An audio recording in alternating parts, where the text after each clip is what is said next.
On the evidence of history, one can safely conclude that the original rulers and kings of the India belonged to castes and tribes which are described today as scheduled and backward. They were Malwa, Lichavi, Shakya, Prasenajit, Mahapadmananda, Ajatashatru, Bimbisara, etc. The Magadha period gives a proper answer to this question. The monarchies of Koshala, Magadha, Anga, etc. were built on the ruins of the tribal kings through control and suppression of the tribal chiefs by machinery of the state.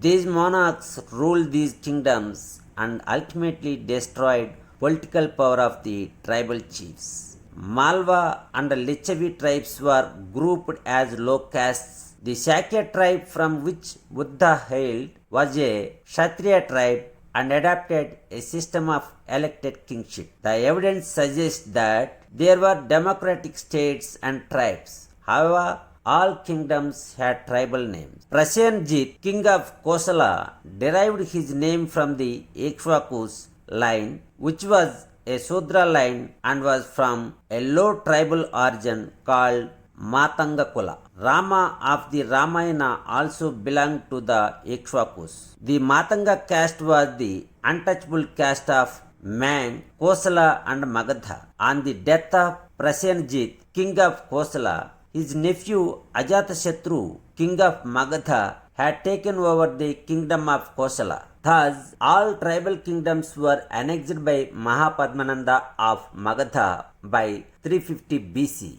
Mahapadmananda was born to a Sudra female and a barber. All his descendants were Shudras. Prasenajit and Bimbisara developed a new type of army to replace the earlier armed tribe so as to win loyalty of the king.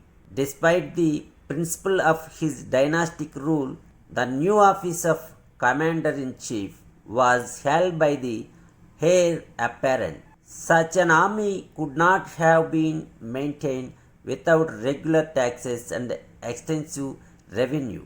Bimbisara had ruled over 80,000 villages. The control of state mechanism obtained through violence brought about a big change. The tribal sanction or election had given way.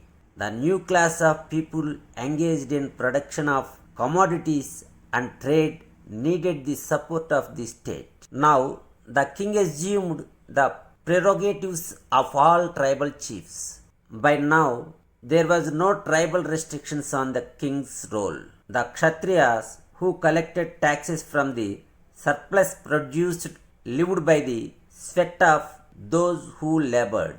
They collected revenue for the king. The priests and the traders joined the Kshatriyas, who being urban were called poor.